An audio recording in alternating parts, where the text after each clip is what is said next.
नमस्ते दर्शकवृन्द, यहाँलाई स्वागत गर्न चाहन्छु। तपाईको यो होस्ट ध्रुव कुमार आज पनि उपस्थित भइसकेको छु। प्रोग्राम हो पब्लिक्स डिमान्ड र पब्लिक्स डिमान्डको आजको डिमान्डेड पर्सन हाम्रो स्टुडियोमा आइसक्नु भएको छ। उहाँलाई म स्वागत गर्नेछु। तर त्योभन्दा पहिला म तपाईलाई फेरि पनि जानकारी गराउन चाहन्छु।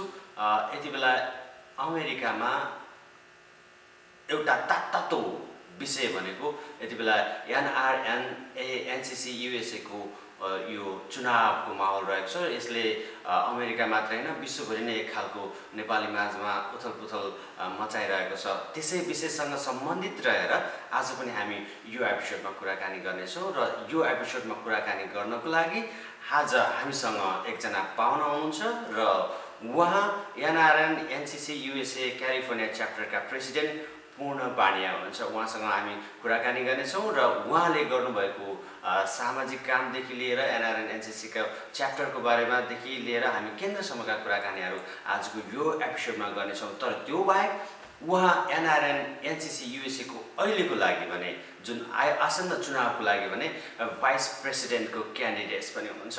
आउनुहोस् उहाँसँगको कुराकानी तपाईँहरू माझमा जोड्न चाहन्छु। यति बेला हुनुहुन्छ पूर्ण बानिया। पूर्णजी, हाम्रो स्टुडियोमा यहाँलाई स्वागत छ। नमस्ते दर्शक अनि धन्यवाद ध्रुव भाइ, तपाईँले तपाईँको आफ्नो अमूल्य समय दिएर दर्शकमाझ यता दर्शकहरू समक्ष मलाई आज यो आफ्नो कुराहरू राख्ने मौका दिनुभयो। त्यसको लागि तपाईँलाई धेरै धेरै धन्यवाद। पूर्ण सर, मैले छोटो परिचय त तपाईँको मैले राखिसकेको छु, तर पनि तपाईँले आफ्नो परिचय हाम्रो दर्शकहरूलाई कसरी दिन चाहनुहुन्छ? आदरणीय दर्शकवृन्द, पुनः फेरि पनि यहाँहरूलाई म सन्ध्याकालीन नमस्कार ठक्राउन चाहन्छु। म पूर्ण चन्द्र बानिया हो। मेरो जन्मस्थान काठमाडौँको कीर्तिपुर, हालको कीर्तिपुर नगरपालिका वार्ड नम्बर 8 मा म जन्मेको हो र त्यसलाई हामी अहिले निर्वाचन क्षेत्र 10 मा विभाजन गरिएको छ। म अमेरिका 1998 साल, यानि कि अहिले 19 वर्ष पुरा भयो अमेरिका आएको। अमेरिका आएदेखि आजसम्म अमेरिकामा पनि विभिन्न संस्थाहरूमा लागेर विभिन्न संस्थाको विभिन्न ओहदार विभिन्न पदमा बसेर एउटा सामाजिक कार्य, एउटा नेपालीहरूलाई पर्ने समस्या आदि इत्यादिको विषयमा हातेमालो गर्दै हिँडेको अवस्था छ। भने नेपालमा पनि मैले 1986 मा लेबोरेटरी माध्यमिक विद्यालयबाट मैले एसएलसी पास गरेको र 87 देखि नै मैले एउटा युथ क्लब, जसको नाम चाहिँ ज्वालादेवी युथ क्लबबाट चाहिँ मैले आफ्नो सामाजिक कार्य सुरु गरेको। यसले जनगणना गर्ने हो भनेदेखि आजसम्म 35 वर्षभन्दा माथिको मेरो सामाजिक क्षेत्रमा योगदान छ। चाहे त्यो खेलकुद क्षेत्रमा होस्, चाहे त्यो लायन्स क्लबको क्षेत्रमा होस्, रोटरी क्लबको क्षेत्रमा होस् र विभिन्न सामाजिक संस्थामा लागेर गर्दै आइरहेको छु। हाल म अहिले क्यालिफोर्नियाको वुडल्यान्डमा बस्छु र म यहाँलाई के जानकारी गराउन चाहन्छु। वुडल्यान्ड क्यालिफोर्नियामा मेरो बसाइ सन् 2000 देखि, यानि कि अहिले 17 वर्षको बसाइ भयो र अहिले म चाहिँ एउटा NRN NCC of USA California च्याप्टरको एज अ प्रेसिडेन्टको हैसियतले यहाँहरू समक्ष म प्रस्तुत गरिरहेको छु। यो चाहिँ तपाईँले सामाजिक आफ्नो परिचयको क्रममा सामाजिक संस्थाहरूमा लामो समय काम गरिसके भन्नुभयो होइन? 35 वर्षको लामो अनुभव भने जस्तो पनि लाग्यो मलाई। यो अझै यो सामाजिक क्षेत्रमा काम गरेर नपुगेर अझै तपाईँ भाइस प्रेसिडेन्टमा उठ्न खोज्नु भएको हो? ध्रुवभाइ, मलाई कस्तो भइसक्यो भन्नु होला भने यो सानै नसा हो। सानै उमेरदेखि म साइन्सको स्टुडेन्ट हो वास्तवमै। मैले अमृत साइन्स क्याम्पसबाट मैले आइएससी गरेको। त्यसै गरी म त्रिचन्द्रमा बिएससी गरेँ। त्यस पछाडि शङ्करदेवबाट मैले मास्टर्स डिग्री गरेँ। त्यही क्रममा मैले अमेरिकामा आएर पनि मैले मास्टर्स डिग्री गरेँ। यी सबै मैले आफ्नो अध्ययनको क्रमलाई अगाडि बढाउँदै गर्दाखेरि मैले यो सामाजिक कार्य गर्ने जुन चाहिँ एउटा सोसल वर्करको एज अ सोसल वर्करको जुन हैसियत छ, सोसल वर्क गर्ने जुन एउटा पब्लिकमा गएर मोटिभेट हुने, पब्लिकलाई मोटिभेसन गर्ने र पब्लिक रिलेसन बढाउने जुन यो काम छ, मलाई एउटा नसा जस्तो नै भइसकेको जस्तो लाग्छ मलाई। अहिले मलाई जस्तो लाग्छ मेरो रिटायरमेन्ट पनि सायद यही सामाजिक कार्यमै मैले व्यतीत गरेर म चाहिँ गर्छु होला जस्तो मैले त्यो फिलिङ गर्छु। कतिको सन्तुष्टि मिल्छ पूर्ण सर? कतिको सन्तुष्टि के कारण चाहिँ यसमा लागिनु भएको छ? के कारण चाहिँ होमिनु भएको छ? खास यो चाहिँ एक प्रकारको नसा हो या कस्तो हो? होइन, यो एउटा आत्मसन्तुष्टि पनि हेर्नुहोस्। के भन्नु होला भने म काम गर्छु, 8 घन्टा काम गर्छु, 5 दिन काम गर्छु। मेरो अब मैले मेरो आफ्नो अमेरिका बसाइको क्रममा मैले म विद्यार्थी जीवन पनि भोगेँ, मैले चाहिँ के अरे व्यापारिक जीवन पनि भोगेँ, मैले चाहिँ एज अ कर्मचारी रूपमा मैले काम पनि गरेँ। त्यो गर्दा गर्दै पनि म कामबाट जति सन्तुष्टि हुन्छु नि, त्योभन्दा बढी सन्तुष्टि मैले सामाजिक सेवामा लाएर मैले सन्तुष्टि पाएको छु। जस्तो उदाहरणको लागि म भनौँ, मैले यहाँ जस्तो अस्ति भर्खरको कुरा, तपाईँको ओहायोमा 3 जना विद्यार्थीहरू आउनुभएछ। अनि उहाँहरूले चाहिँ समस्या पऱ्यो, उहाँहरूलाई के समस्या पऱ्यो, आर्थिक समस्या पऱ्यो। दाइ हामी त्यहाँ क्यालिफोर्निया लिङ्कन कलेजमा मुभ हुन आँटेको, हामीहरूलाई चाहिँ अब यहाँ पैसा सक्यो नेपालबाट, अब तपाईँले केही हेल्प गर्नु सक्नुहुन्छ। त्यसै क्रममा मैले यहाँका साथीभाइहरूलाई परिचय गराइदिएँ, उहाँहरू काम पाएर अहिले लिङ्कन कलेजमा पढ्दै हुनुहुन्छ। अनि मलाई फोन गरेर के भन्नु भने, दाइ हामी काम पायौँ, अब एटलिस्ट हामी बाँच्न सक्ने आधार भयो। त्यो दिन राति मलाई यति सन्तुष्टि भयो नि, मैले चाहिँ त्यो दिन एकदमै मेवा मिष्टान्न खाएको भन्दा पनि आनन्दको फिलिङ भयो मलाई। ओके, अब हामी यी प्रसङ्गहरूलाई पनि अझै जोड्नेछौँ पूर्णजी। त्यो बाहेक अब अलिकति एनआरएन एनसिसीको चुनावको बारेमा अलिकति कुराकानी गरौँ। ध्रुवजी, म तपाईँलाई सन्तुष्टिको बारेमा दुईवटा कुरा म तपाईँलाई जानकारी गराउन चाहन्छु। एउटा कुरा, यो एनआरएन एनसिसी क्यालिफोर्निया च्याप्टरको प्रेसिडेन्ट हुँदै गरेको अवस्थामा जुन नेपालमा विनाशकारी भूकम्प गयो होइन, त्यसमा अब हामीले शपथै ग्रहण नगरेकै अवस्थामा पनि हामीले चाहिँ फन्ड रेजिङ गऱ्यौँ। करिबन हामीले $22,000 क्यालिफोर्निया च्याप्टर बाई एलोन हामीले चाहिँ फन्ड रेज गऱ्यौँ होइन। अनि त्यसको लगत्तै अब अमेरिकी सरकारले चाहिँ भूकम्प पीडितहरूलाई पनि राहत होस्, नेपाली जनतालाई पनि राहत होस् भन्दा लागि टिपिएसको प्रोग्राम ल्यायो। अनि टिपिएसको चाहिँ एउटा चाहिँ जानकारीमूलक कार्यक्रम हामीले यहाँ गऱ्यौँ। अनि त्यसबाट कतिपय मान्छेहरू त्यसबाट लाभान्वित भए। ती मान्छेहरूले अहिले पनि फोन गरेर मलाई भन्ने गर्छन्, दाइ त्यो टिपिएसमा लगाइदिँदाखेरि अहिले हामीहरूको चाहिँ मतलब अलिकति बाँच्ने आधार पनि सजिलो भएको छ। यसै गरी अस्ति भर्खर हामीले चाहिँ यो जुन अहिले जुन डोनाल्ड ट्रम्पको जुन इमिग्रेसन पोलिसी सम्बन्धी मान्छेहरू डराइरहेको अवस्थाहरू त्यस्तो थियो। अनि त्यसलाई जानकारी गराउने एउटा कार्यक्रम गऱ्यौँ। त्यसबाट लाभान्वित हुने साथीभाइहरूले फोन गरेर भन्नुभयो कि दाइ यस्तो कार्यक्रम तपाईँहरूले गर्दाखेरि हामीले धेरै सजिलो भएको छ, कमसेकम हामीले जानकारी भयो। सबै कुराहरू त्यो सामाजिक क्रियाकलापमा जोडिने हुँदाखेरि नि अझ बढी सन्तुष्टि मिलेको अनुभव मैले गरेको छु। अवश्य पनि दर्शक पनि यति बेला भने हामीसँग हुनुहुन्छ पूर्णचन्द्र बानिया, जो एनआरएनए एनसिसी क्यालिफोर्निया च्याप्टरको प्रेसिडेन्ट पनि हुनुहुन्छ। र हामी आजको यो बसाइमा उहाँसँग एनआरएन एनसिसी युएसएको चुनावको बारेमा कुराकानी गर्न उपस्थित भइरहेका छौँ। र यति बेला भने अलिकति यो मेम्बरसिप ड्राइभको कुराकानी गर्नलाई मलाई जोड्न मन लाग्यो।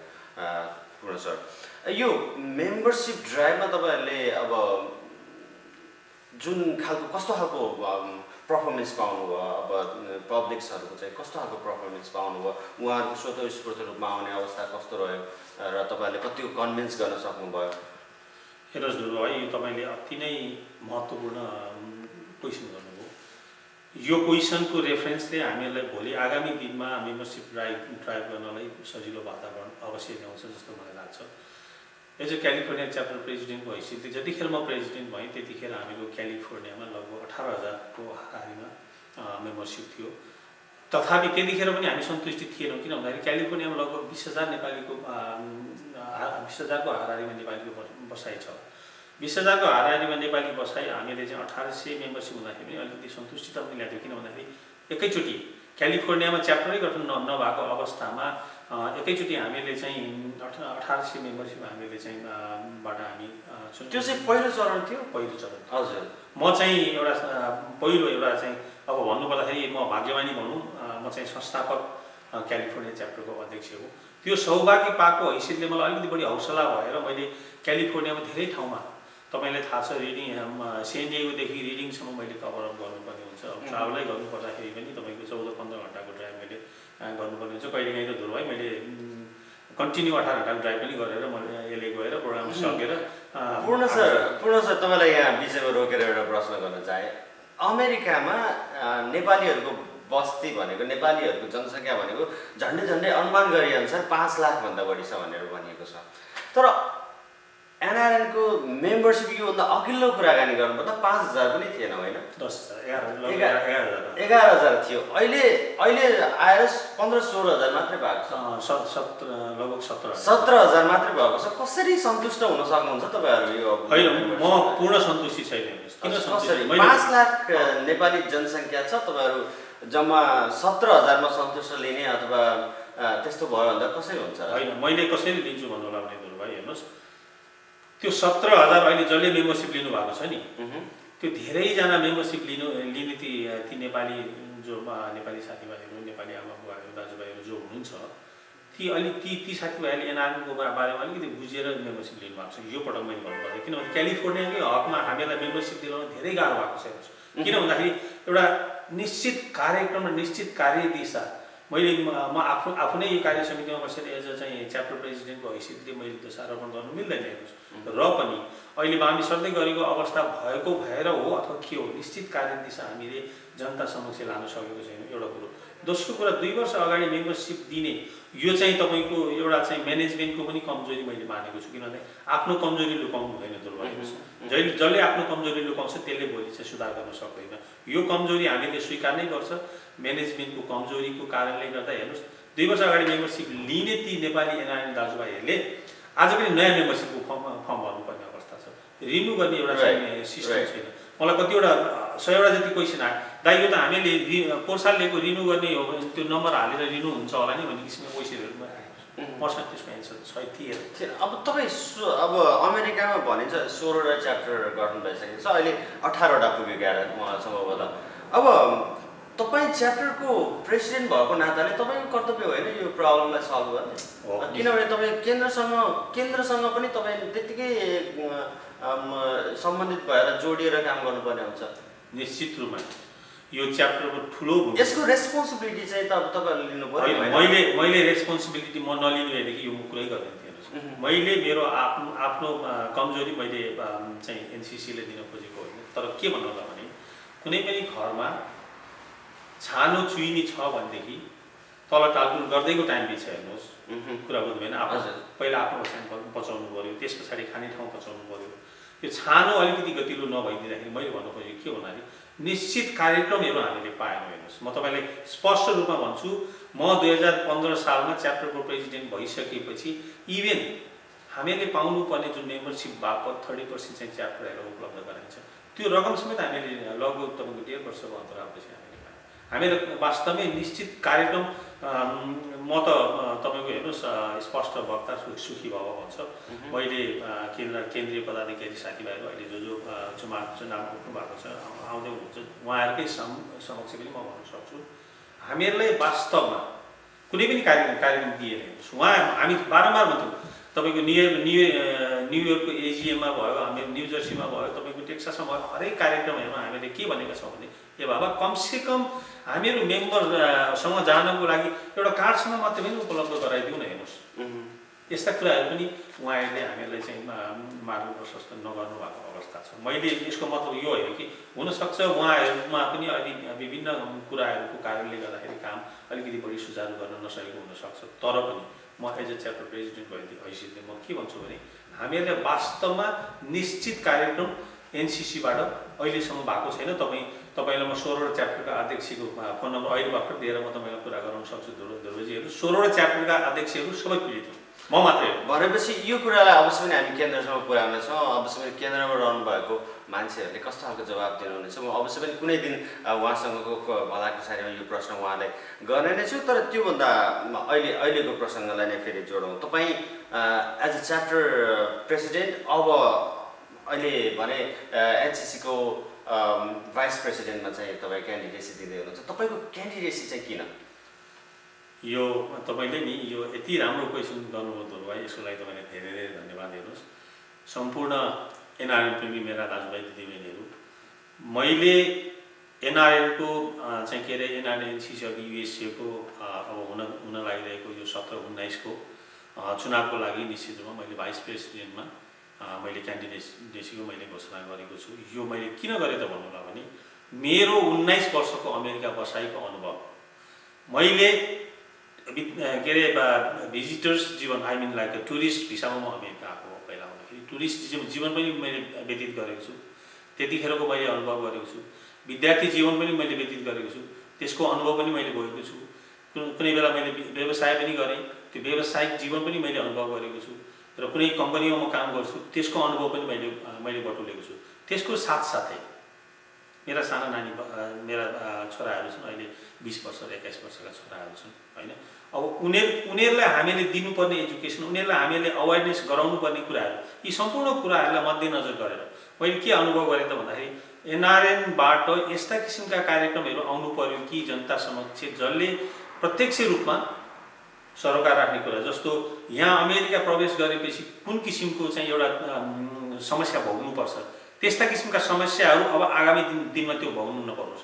कुनै पनि नेपालीले खुलेआम रूपमा म एनआरएन हो, मलाई एनआरएनको मेम्बरसिप चाहियो भनेर माग्न सक्ने अवस्था सिर्जना गर्नु पर्यो। यस्ता कार्यक्रम, यस्ता नीतिहरू, यस्ता कार्यहरू सिर्जना गर्नको लागि मसँग एउटा चाहिँ अनुभव के त भने मैले च्याप्टर र एनसिसीमा सामिप्य भएर क्लोज भएर काम गरेको अवस्था छ। मैले विभिन्न एजिएमहरूमा पनि भएँ, आइसिसीका मेरा साथीभाइहरू हुनुहुन्छ, उहाँहरूसँग मैले क्लोज भएर काम गरेको छु र उहाँहरूको चाहिँ मैले कतिपय कार्यक्रमहरू पनि मैले हेरेको छु हैन।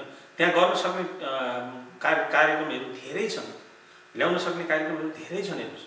अनि मैले च्याप्टर प्रेसिडेन्टको हैसियतले चाहिँ मैले काम गरेको अनुभव र एनसिसीमा गएर मैले भाइस प्रेसिडेन्टमै दिनुको कारण चाहिँ के भन्नु होला भने म तपाईँलाई प्रष्ट रूपमा बताउँछु।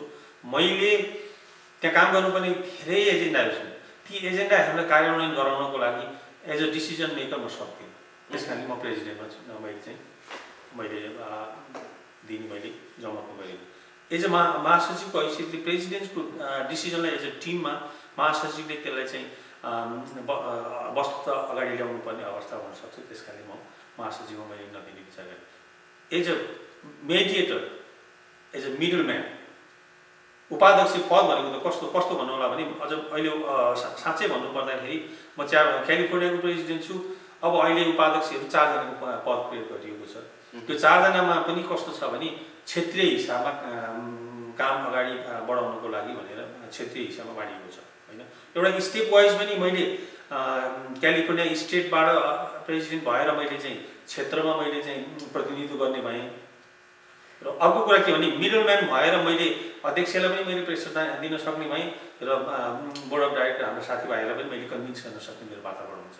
त्यस कारणले गर्दा भोलि आउने कार्यक्रमहरू, एनआरएन मुखी कार्यक्रमहरू, नेपाली मुखी कार्यक्रमहरू र नेपालको हितको लागि ल्याउन सक्ने कार्यक्रमहरू र विशेष गरी मैले भन्ने गरेको छु, मैले मेरो एजेन्डामै हालेको छु। हेर्नुहोस्, अमेरिकामा यति युवा शक्तिहरू छन्, हामीले त्यो युवा शक्तिलाई मात्रै परिचालन गरेर त्यो खोजेर त्यो परिचालन गर्न सक्ने हो भनेदेखि यो एनआरएन त्यसै फस्टाउँछ। हेर्नुहोस्, हजुर, युवाहरू चाहिँ तपाईँको भनेपछि तपाईँको यो एजेन्डाहरू अन्तर्गतका कुराहरू नि तपाईँको एजेन्डाहरू चाहिँ बुदागत रूपमा छोटोमा हाम्रो दर्शकहरूलाई बुझाइदिनुहुन्छ कि?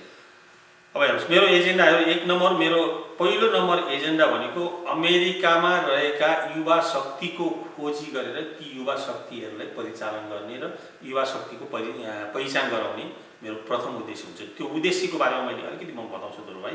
किन त्यो भन्नु होला भने कार्यक्रम आउँछ, युवामुखी कार्यक्रम आउँदैन। भोलि त्यो युवामुखी कार्यक्रम नआउँदा बित्तिकै आज मेरो छोरालाई आज एउटा प्रोग्राममा जाउँ हिँड्न बाबु भन्यो भने daddy I'm feeling tired, I don't want to go, त्यो किसिमको वातावरण नहोस्। भोलि युथ ओरिएन्टेड प्रोग्राम हामीले एनआरएनबाट ल्याउन सक्यौँ भनेदेखि ती जेनेरेसनले फलोअप गर्छ र एनआरएनमुखी तिनीहरू हुन्छ। हामीलाई पनि विनिन एनआरएन मेम्बरसिप होइन, 1 नम्बर कुरा त्यो।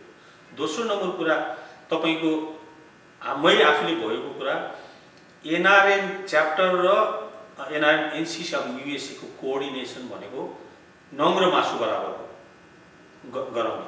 त्यसमा कस्तो नङ्ग्र मासु भन्नु होला भने च्याप्टरलाई एउटा एज अ फाउन्डेसनको हिसाब, कुनै पनि जग बलियो भयो भने घर अवश्य बलियो हुन्छ र त्यो जग बलियो भइसकेपछि माथि छानो लाउन पनि सजिलो हुन्छ, भक्तिला पनि लगाउँदैन।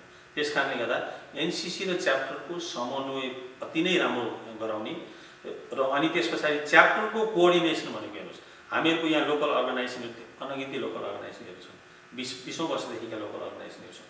ती लोकल अर्गनाइजेसनहरूसँग कोअर्डिनेसन गरेर एज अ प्यारेन्टको हैसियत ती अर्गनाइजेसनहरूलाई महसुस दिलाउने दोस्रो नम्बर कुरा भयो।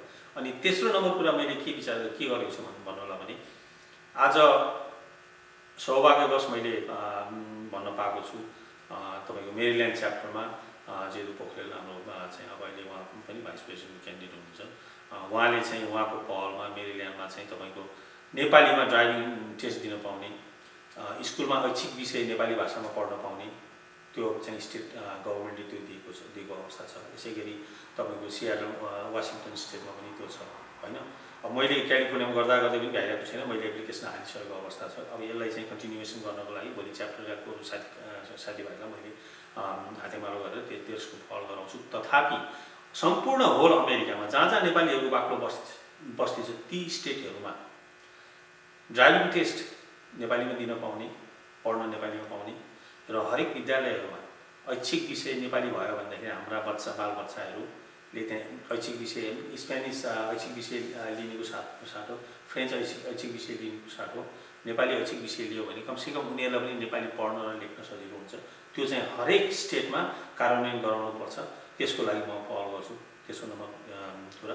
र चौथो नम्बर कुरा, युवाहरूलाई अहिले आइटीमा काम गर्ने युवाहरू हुनुहुन्छ, बिजनेस गर्ने युवाहरू हुन्छ, विद्यार्थीहरू हुनुहुन्छ, यी सम्पूर्णको पहिचान गराएर, जस्तो अब आइटीमा काम गर्ने साथीभाइहरूको संयुक्त लगानी अथवा चाहिँ उहाँ अरू युवा साथीभाइहरूको लगानी, अब त्यो प्रोडक्टिभ लगानी अमेरिकामा कुन किसिमको कुन क्षेत्रमा छ, ती सबै क्षेत्रमा एउटा चाहिँ ट्रेन चाहिँ के अरे बिजनेसम्यान अथवा ट्रेन आइटीका साथीहरू अथवा ट्रेन डक्टरहरू उहाँहरूको संलग्नतामा त्यस्ता किसिमका ट्रेनिङहरू सञ्चालन गर्ने हरेक स्टेटमा हरेक सिटीहरूमा ट्रेनिङहरू सञ्चालन गर्नलाई स्टेटलाई चाहिँ एउटा चाहिँ मोबिलाइजेसन गर्ने, जसको कारणले गर्दा भोलि एउटा प्रोडक्टिभ युवाहरू प्रोडक्टिभ हुन सक्छन्, ताकि 8 घण्टा चाहिँ एउटा ग्यास स्टेसनमा अथवा लिकर स्टोरमा घन्टाको 10 रुपियाँ खाने घन्टा हालेर बस्नु सक्ने अवस्था नआओस् होइन। त्यो छ। अनि चौथो मुख्य एजेन्डा भनेको हेर्नुहोस्, अहिले आज भर्खरै पनि एकजना हाम्रो नेपाली आजभन्दा पहिले 8 महिना अगाडि आउनुभएको उहाँको चाहिँ मृत्यु भयो होइन। अब यस्ता घटनाहरू हरेक ठाउँमा घटिरहेको अवस्था छ। त्यो मात्रै नभएर कतिपय विद्यार्थी भाइहरू नेपालबाट आएको 2 महिनामा एक्सिडेन्टमा परेर मृत्यु भएको अवस्था छ। नेपालबाट लाखौँ रुपियाँ खर्च गरेर अमेरिका आएका छन् होइन।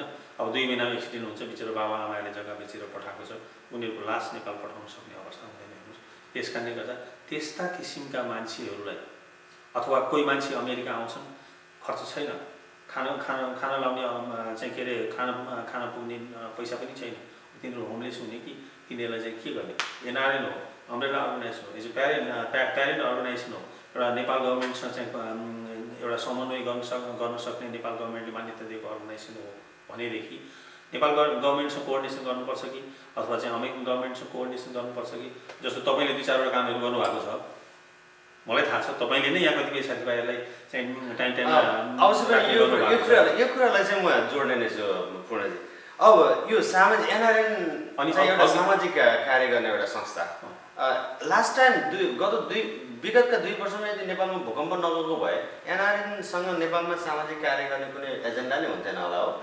अब त्यति मात्रै नभएर अर्को प्रश्न यो सँगसँगै जोडिएर आएको प्रश्न के हो भने, अमेरिकामा धेरै नेपाली भाइ बहिनीहरू विद्यार्थीहरू लगायतका धेरै मानिसहरू आउनुहुन्छ, आएको फर्स्ट दिनबाट नै कन्त बिजोग हुन्छ उहाँको भनेर विभिन्न पत्र पत्रिकाहरूमा अनलाइनमा पढ्न पाइन्छ। उहाँहरूको ठुलो एक खालको कोहोलो जस्तो चाहिँ सुनिन्छ पत्रिकाहरूमा, देखिन्छ पत्रिकाहरूमा।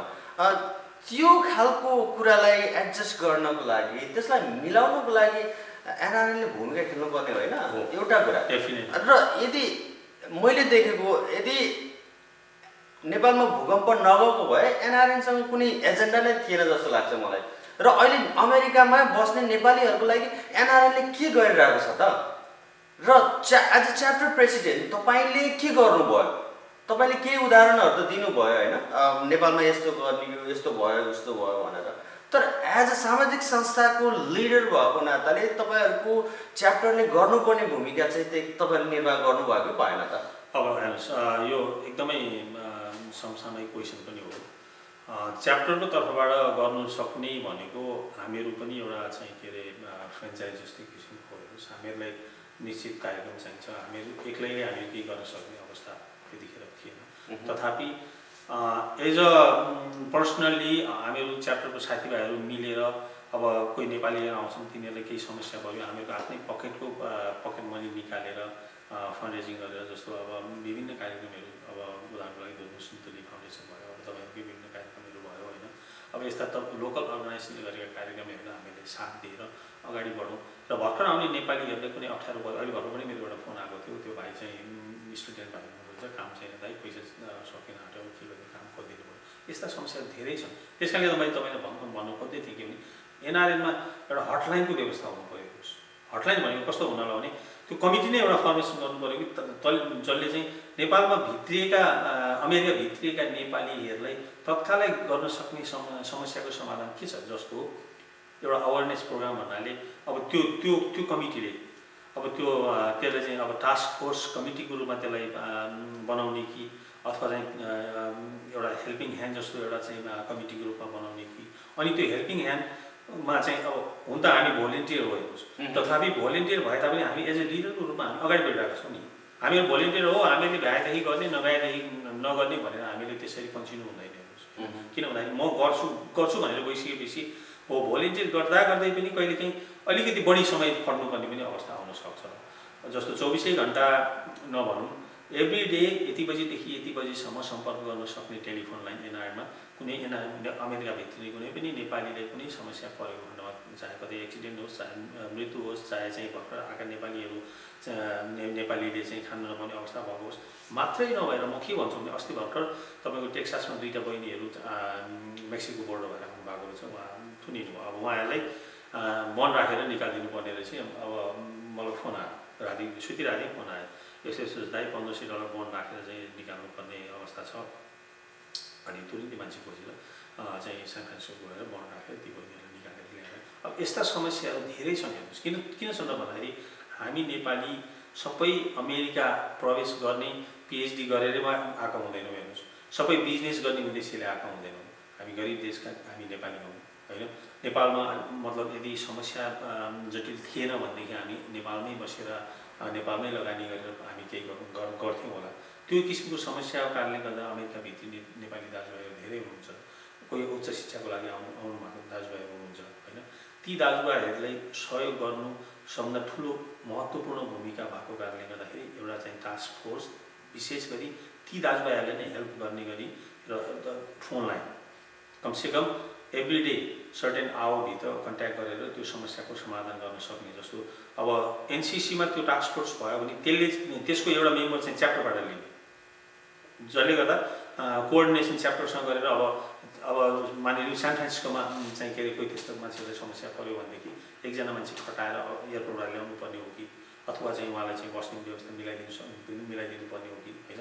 त्यो किसिमको गर्नको लागि त्यो एउटा कमिटी बनाउनु पर्छ। र अत्यन्त इम्पोर्टेन्ट कुरा हेर्नुहोस्, इमर्जेन्सी फन्ड अत्यन्तै आवश्यक छ।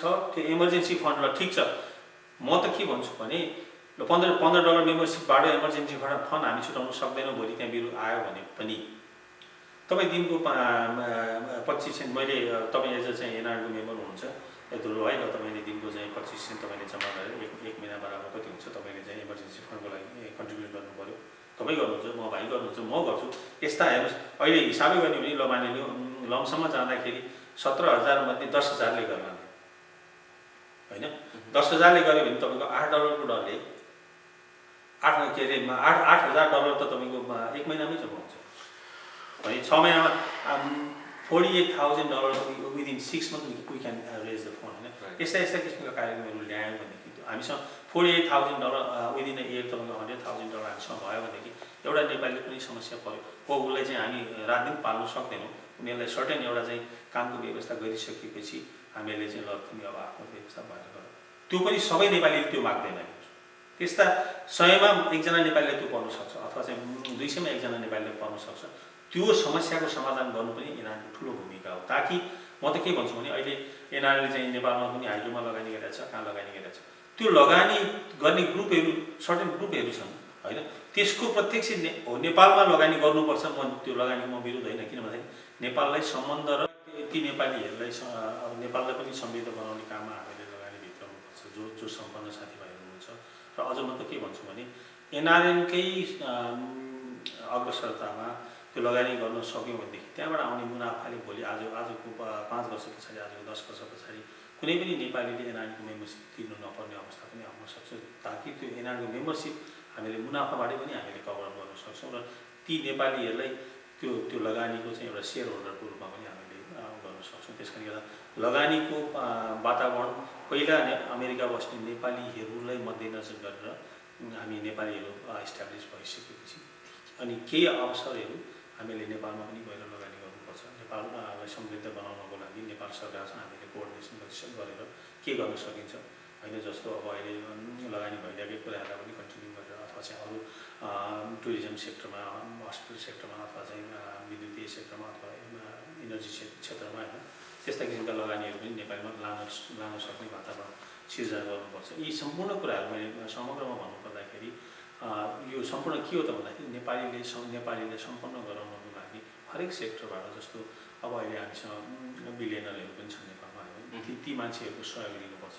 जस्तो अहिले अस्ति भर्खर एउटा कार्यक्रममा विनोद चौधरीले यहाँ चाहिँ के अरे सिलिगन भ्यालीमा एउटा चाहिँ आइटीको चाहिँ ठुलो एउटा स्थापना गर्नुपर्छ भन्दा फेरि त्यस्ता मान्छेहरू यहाँ आएर चाहिँ बिजनेस इस्टाब्लिस भयो भने नि त कमसेकम नेपाली चाहिँ आइटीमा काम गर्ने साथीभाइहरूले अवसर पाउनुहुन्छ र उहाँहरूसँग कोरिलेसन गरेर बिजनेस पनि गर्न सकिन्छ। त्यस कारणले गर्दाखेरि म के भन्छु भन्न आँटेको भने इमर्जेन्सी फन्ड अति नै आवश्यक। त्यो हामीले चाहिँ विभिन्न सोर्सहरूबाट जुटाउने त्यो मेरो एजेन्डामा छ भने अर्को एजेन्डा भनेको के भन्दाखेरि नेपालमा पनि र अमेरिकामा पनि दुवैतिर सम्भव हुने अवस्थासम्म एनआरएनकै स्वामित्वमा हुने गरी सकेसम्म लगानीको चाहिँ पूर्वाधारहरू खडा गर्ने वातावरण हामीले सिर्जना गर्नुपर्छ। र सामाजिक कार्य त अब त्यो छँदै नै छ। नेपालमा एउटा हाम्रो मातृभूमि हो।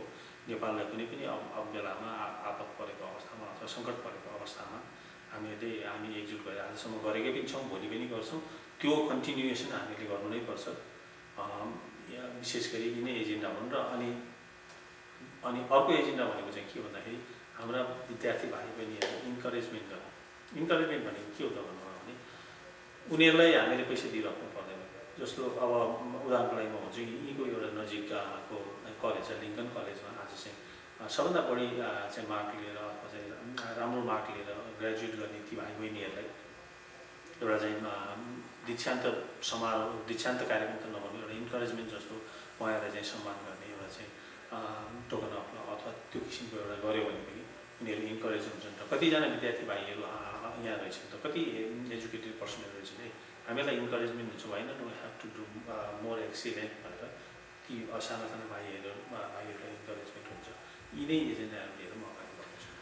अवश्य पनि हामी प्रसङ्गलाई अगाडि बढाइरहेका छौँ। एनआरएन एनसिसी युएसएको आसन्न चुनावको विषयलाई लिएर दर्शकबिन तपाईँहरू पनि यदि कुनै विषय हामी उठान भएको हेर्न सुन्न चाहनुहुन्छ यो स्टुडियोमा भने तपाईँले हामीलाई फिडब्याक्स दिन सक्नुहुन्छ। एनआरएन एनसिसीको मात्र विषय नभएर नेपालसँग रिलेटेड रहेर हामी कुराकानी अवश्य नै गर्नेछौँ। पब्लिक्स डिमान्ड हो यो र पब्लिक्स डिमान्ड्सको लागि तपाईँले फिडब्याक्स दिन सक्नुहुन्छ। हामीले तपाईँलाई कार्यक्रमको अन्त्यमा फिडब्याकको लागि इमेल एड्रेस सेन्ड गर्नेछौँ र त्यो इमेल एड्रेस तपाईँले युज गर्न सक्नुहुन्छ। प्रोग्राम फिडब्याक्स दिनुहोस् र यो प्रोग्राम फिडब्याक्स तपाईँले दिनुभएको फिडब्याक्सको आधारमा अगाडि बढ्नेछ।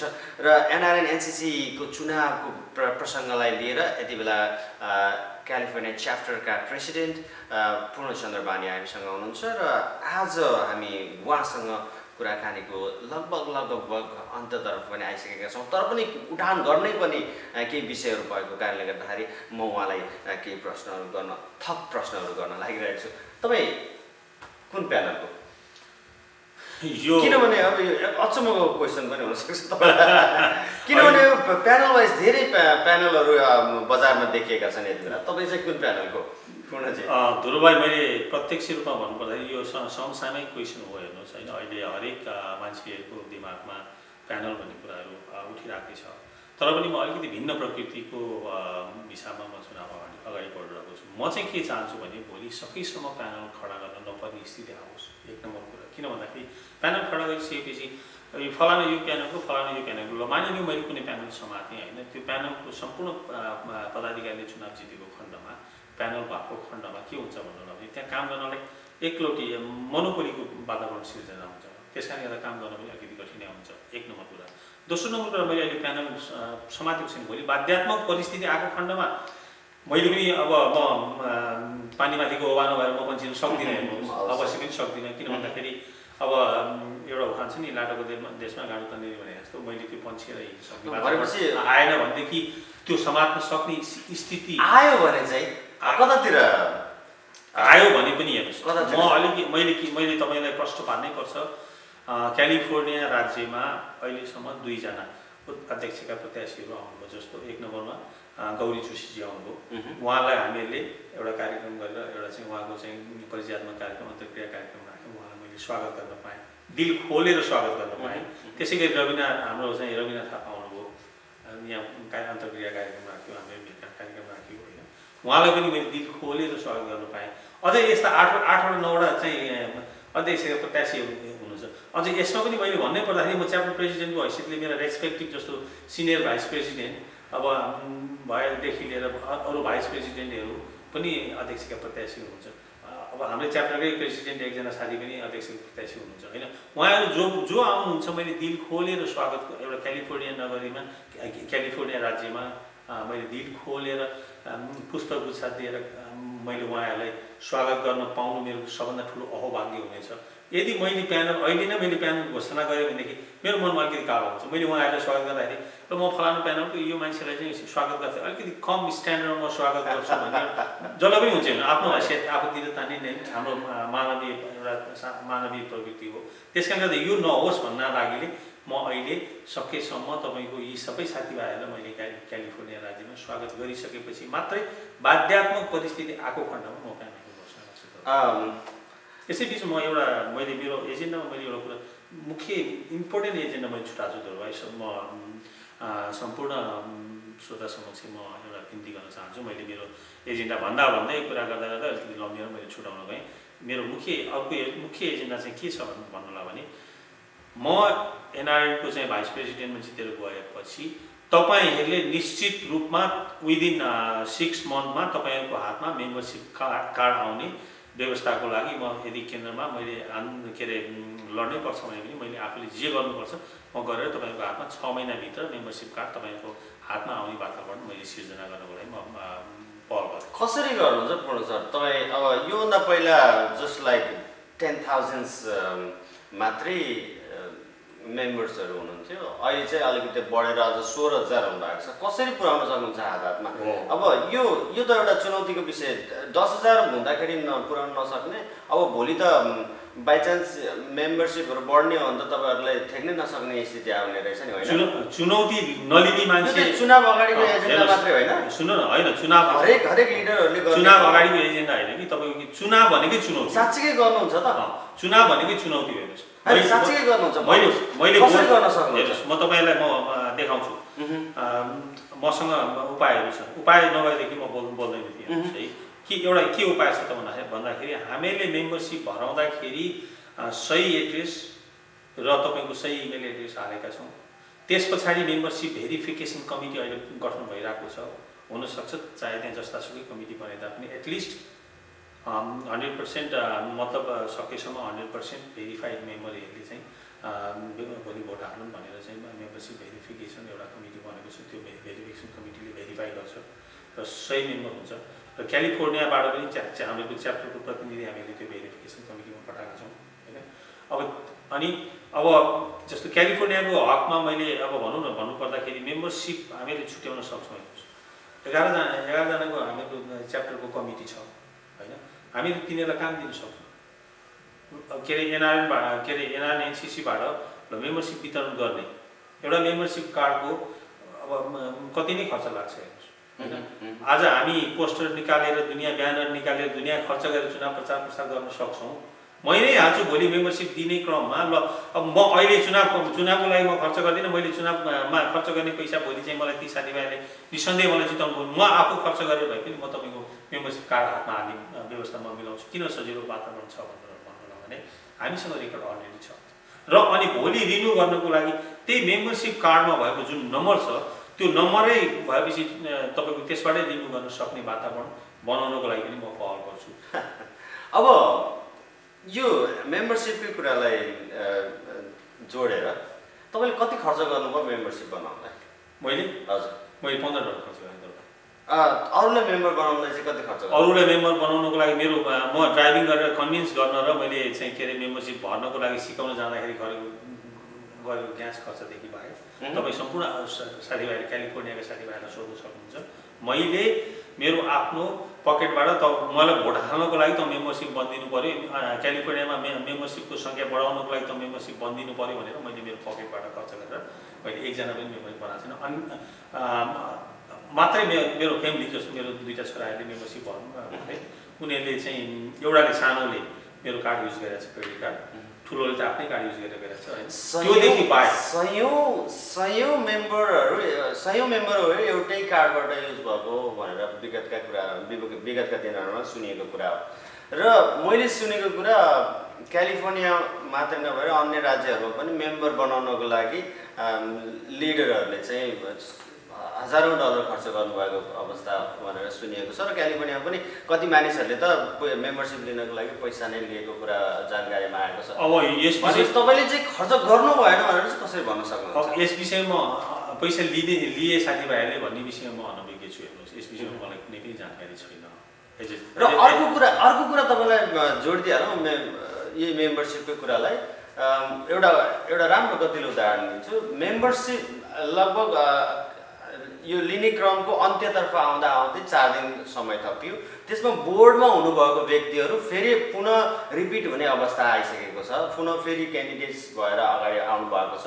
र उहाँ त्यही बोर्डले नै निर्णय गरेर फेरि 4 दिन थपेर 14,000 को मेम्बरसिप 17,000 लगभग 17,000मा पुगेको छ भनेपछि यहाँनिर त के चलखेल छ नि, होइन र? अब यसलाई चलखेलको रूपमा चाहिँ म लिन दुर्भाग्य हेर्नुहोस्, किनभने म चाहिँ के भन्छु भने प्रत्यक्ष आफूले आँखाले नदेखेको कुरालाई चाहिँ के अरे अप्टिमिस्टिक भएर त्यसलाई चाहिँ व्याख्या गर्नु हुँदैन। हेर्नुहोस् होइन, तपाईँ हामी जस्तो हुनु, तपाईँ पनि एज चाहिँ मिडियामा पर्सन हुनुहुन्छ होइन। तपाईँ हामीले सकेसम्म मान्छेलाई अवेरनेस गराएर मेम्बरसिप दिने वातावरण हामीले सिर्जना गर्नुपर्छ। तपाईँले पनि देख्नुभयो होला टेक्सासको एजिएमा पनि हामीले त्यही आवाज उठाएको हो। कमसेकम एउटा कार्डबाट म्याक्सिमम गर्न सक्यो भनेदेखि ल मेरो नातागोता आदि इत्यादि सबैलाई गरेर 10जनाभन्दा बढी क्रेडिट कार्ड भोटर नपाउने भनेर त्यहाँ आवाज उठाइएको थियो। र भेरिफिकेसनको लागि आइडी अनिवार्य हुनुपर्ने, एउटा आइडेन्टिफिकेसन हुनुपर्ने भनेर आवाज उठाइएको थियो। त्यो चाहिँ केमा पनि कार्यान्वयन हुनसक्छ भने भोलि गएर ती सत्य तथ्य मेम्बरहरूलाई चाहिँ कार्ड वितरण गर्दाखेरि हेर्नुहोस्, मैले त्यही भएर पनि यो मेम्बरसिप कार्ड अनिवार्य रूपमा हातमा हाल्नुपर्छ भन्ने कारण के त त्यतिखेरै थाहा हुन्छ फेक मेम्बर र सत्य मेम्बर भन्ने कुरा। हेर्नुहोस्, हरेक स्टेटलाई हामीले युज गरेर स्टेटका साथीहरूलाई युज गरेर चाहिँ अब जस्तो एनसिसीले चाहिँ मेम्बरसिप कार्ड बनाए, च्याप्टर मार्फत हामीले त्यो कार्ड वितरण गऱ्यौँ भनेदेखि भोलि त्यो च्याप्टरलाई पनि गएर एनआरको मेम्बरसिप लिने होइन भन्दा किन नलिने? तपाईँले कमसेकम हामीहरू एनआरको कार्ड त हामीले बोकेर हिँड्नु भएको छ, तपाईँले यति काम गर्नुभएको छ, यस्तै काम गर्नुभएको छ। अब अहिले त मेम्बरसिप दिनुभयो, खोइ यार यो 10 डलर तिरेको न हामीसँग कार्ड छ न केही छ, त्यो अवस्था छ होइन। र पैसाको मामलामा पैसाको चलखेल भएको छ आदि इत्यादि भन्ने मामलामा चाहिँ म अनभिज्ञ छु है। र मैले तपाईँलाई म प्रष्ट रूपमा भन्छु, तपाईँले क्यालिफोर्नियाका कुनै पनि मान्छेहरूबाट पूर्ण बानियाले $100 खर्च गरेर मेम्बरसिप बनाएको छ भनेर मलाई प्रमाण दिनुहोस् त है। म मेरो उपाध्यक्ष उम्मेदवारै म फिर्ता लिन्छु। अवश्य पनि यो कुराको भेरिफाई गर्ने अन्य निकायहरू छन्। हामी तपाईँहरूलाई सत्य तथ्य बाहिर लिएर आउने कोसिस गर्नेछौँ। र अब क्यालिफोर्नियाकै विषयमा अलिकति थोरै अन्त्यमा कुरा जोडौँ। पूर्णजी, भाइस प्रेसिडेन्ट्सको क्यान्डिडेट चाहिँ 4 जना दिइसक्नु भएको छ होइन। अब यो कुरा यो रन्थमाइलोलाई चाहिँ कसरी मिलाउने सोचमा हुनुहुन्छ? यसलाई त मिलाउनु पर्ने होइन र? अब हेर्नुहोस्, एउटा युनिटी देखाउनको लागि भए पनि एउटा एक खालको पहल कदमी चाहिँ तपाईँले लिनुपर्ने होइन? हेर्नुहोस्, यो धोरो भाइ, यो यति समसामयिक र क्यालिफोर्नियाको हितको तपाईँले क्वेसन गर्नु पनि यो क्वेसन भनेको अहिले वास्तवमा तपाईँहरू एउटा मिडियाकर्मी मार्फत, तपाईँहरू पत्रकारहरू मार्फत हरेक ठाउँमा जानुपर्छ होइन। किन भन्दाखेरि डेफिनेटली क्यालिफोर्निया एउटा युनाइटेड भएर एउटा युनिफिकेसन, हामी जहाँ बस्छौँ त्यहाँको एउटा युनिफिकेसन देखाउने हिसाबमा हामी अगाडि बढ्नुपर्छ। मैले साथीभाइहरूसँग जब चुनावी मेम्बरसिप वितरण मेम्बरसिप ड्राइभ गर्ने वातावरण मिटिङ भयो, एलएमा हामीको पहिलो मिटिङ भएको थियो, त्यही नै मैले उठान गरेको। मैले के उठान गरेको थिएँ भने च्याप्टरमा पनि जस्तो हाम्रो मेरो कार्यकालमा हामी जति पनि च्याप्टरका साथीभाइ कार्य समितिमा हुनुहुन्छ हामीहरूको कहिले पनि मतमतान्तर भएन। सधैँ एउटा चाहिँ के अरे कुनै पनि निर्णय गर्नु पऱ्यो भने हामी सर्वसम्मत हामीले त्यस्तो एकदम विशाल निर्णय त हामीले गरेका छैनौँ, हामीले गर्ने अवसर पनि पाएनौँ। तर पनि जुन किसिमका निर्णयहरू हामीले गरेका छौँ त्यो सर्वसम्मत रूपमा कुनै पनि एउटा नोट अफ डिसिसन पनि नआइकन निर्णय भएका छन्। हामी यति एउटा चाहिँ यति सहिष्णु भएर यति मिलेर हामीले काम गरेका छौँ। हेर्नुहोस् होइन, तपाईँहरूले पनि देख्नु भएको छ विभिन्न ठाउँमा हामीले जतिखेर काम गर्छौँ हाम्रा साथीभाइहरूको एकबद्धता एकदम राम्रो छ। त्यही कुरालाई मैले मध्यनजर राखेर मैले च्याप्टरलाई पनि सर्वसम्मत रूपमा जस्तो मैले त्यो गर्नु किन सकेँ त भन्दाखेरि हिजो म सर्वसम्मत रूपमा निर्वाचित भएर आएँ। त्यहाँभित्र कुनै पनि विवाद थिएन, यो प्यानल ऊ प्यानल भन्ने थिएन। त्यसलाई सिको राखेर मैले लस एन्जल्समा हाम्रो पहिले म मिटिङमा गएको थिएँ। कतिमा भन्नु होला भने 24 तारिक गत महिनाको 24 तारिकमा म लस एन्जल्समा गएको थिएँ। त्यहाँ मिटिङमा पनि मैले साथीभाइलाई राखेको छु, उहाँहरू पनि त्यसमा सहमत हुनुहुन्छ, मिटिङमा सहमत हुनुहुन्छ। र यहीँ पनि मैले त्यो कुराहरू राखेको छु। हेर्नुहोस्, मैले चाहिँ अहिले पनि तपाईँको यो कार्यक्रम मार्फत म के बिन्ती गर्न चाहन्छु भने हेर्नुहोस्, क्यालिफोर्नियाबाट एकजना भाइस प्रेसिडेन्टको उम्मेदवार भयो भने यहाँ हामीहरू प्यानल छुट्टिनै पर्दैन। मैले अघि प्यानलको कुरा गरेँ, के कुरा मिल्छ त? मिल्न सक्ने सम्भावना छ। तपाईँ हामी क्यालिफोर्नियामा बस्ने हो, हेर्नुहोस् त्यहाँ गएर काम गर्ने हो होइन। र तपाईँहरू जस्तो मिडियाकर्मी साथीभाइहरू पनि हुनुहुन्छ, म सम्पूर्ण क्यालिफोर्नियाका चाहिँ हाम्रो अग्र साथीहरूलाई पनि भन्छु, क्यालिफोर्नियाका चाहिँ मतदातालाई पनि भन्छु, तपाईँहरूले पनि के गर्नु पऱ्यो त भन्नु भने क्यालिफोर्नियामा तपाईँहरूले भोट हाल्नको लागि सहज वातावरण बनाउनको लागि यहाँबाट एक व्यक्ति एउटा पद मात्रै भयो भने कुनै प्यानलै हामीले खडा गर्नु परेन। हेर्नुहोस् कुरा बुझ्नु भएन, कुनै प्यानलै खडा गर्नु परेन। र क्यालिफोर्नियाबाट फलानु प्यानलमा गयो, फलानु ढिस्कानो प्यानलमा गयो भनेर भन्नुपर्ने वातावरण हामीलाई सिर्जना केही पनि हुँदैन। त्यो पाठ हामीले क्यालिफोर्नियामा त्यो पाठ हामीले सुरुवात गऱ्यौँ भने यो चाहिँ तपाईँको स्प्रेड हुन्छ सबै अमेरिकाको स्टेटहरूमा। त्यो हुन सक्ने सम्भावना हुन्छ। त्यसले गर्दाखेरि भोलि एनआरमा काम गर्न सक्ने वातावरण पनि राम्रो हुन्छ। र क्यालिफोर्नियाको हकमा म बिन्ती गर्छु, हेर्नुहोस् अब 4 जनाको उपाध्यक्षको उम्मेदवार हुनुहुन्छ होइन, सम्भवतः अब 5 जना भने पनि मैले कुरा सुनिरहेको छु। के भन्नु भने भोलि क्यालिफोर्नियाका मतदाताले अब हामीले सम्पूर्ण अमेरिकाको मत लिनु हामीहरूको त्यो बाँकी नै छ, अलग पाटो छ। क्यालिफोर्नियाका मतदाताले नै कसलाई भोट हाल्ने भनेर अन्यलमा भयो भनेदेखि निश्चित रूपमा हेर्नुहोस् क्यालिफोर्निया हेरितो हात चाहिँ फर्किनु पर्ने अवस्था आयो भनेदेखि तपाईँ हामी सबैलाई त्यो राम्रो हुँदैन। त्यस कारण म के निवेदन गर्न चाहन्छु भने त्यहाँ गएर पाउने केही चिज पनि होइन।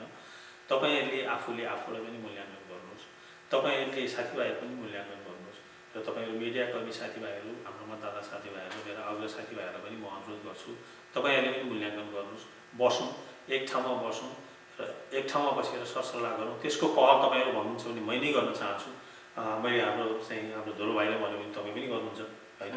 त्यसको पहल गरौँ, एक ठाउँमा बसौँ र एक व्यक्ति एक पदमा चाहिँ जाने वातावरण हामीले सिर्जना गरौँ। त्यसमै क्यालिफोर्नियाको कल्याण छ। मेरो चाहिँ तपाईँहरू सम्पूर्णलाई मेरो निवेदन यही नै छ। अवश्य पनि दर्शकवृन्द, हामी कार्यक्रमको निकै अवसर पनि आइसकेका छौँ। अन्त्यमा पूर्णजी तपाईँले आफ्नो दर्शकहरूलाई, आफ्नो मतदाताहरूलाई केही भन्न मन लागेको छ भने प्लिज।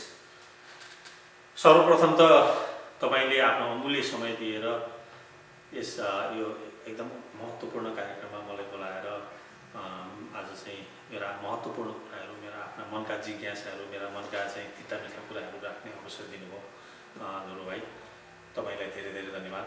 यसै गरी हाम्रो विकास भाइ, तपाईँले क्यामेरामा सहयोग गरेर चाहिँ मतलब एउटा तपाईँको आफ्नो अमूल्य समय दिएर चाहिँ हामीलाई चाहिँ यो कार्यक्रममा उपस्थित गराउनु, त्यसको लागि तपाईँलाई पनि धन्यवाद।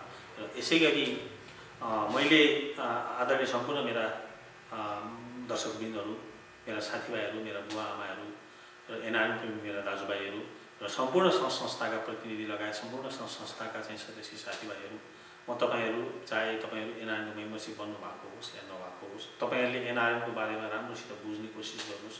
एनआरएम भनेको एउटै मात्रै संस्था हो जसले नेपाल सरकारसँग डाइरेक्ट रूपमा एउटा चाहिँ डायलग गर्न सकिन्छ।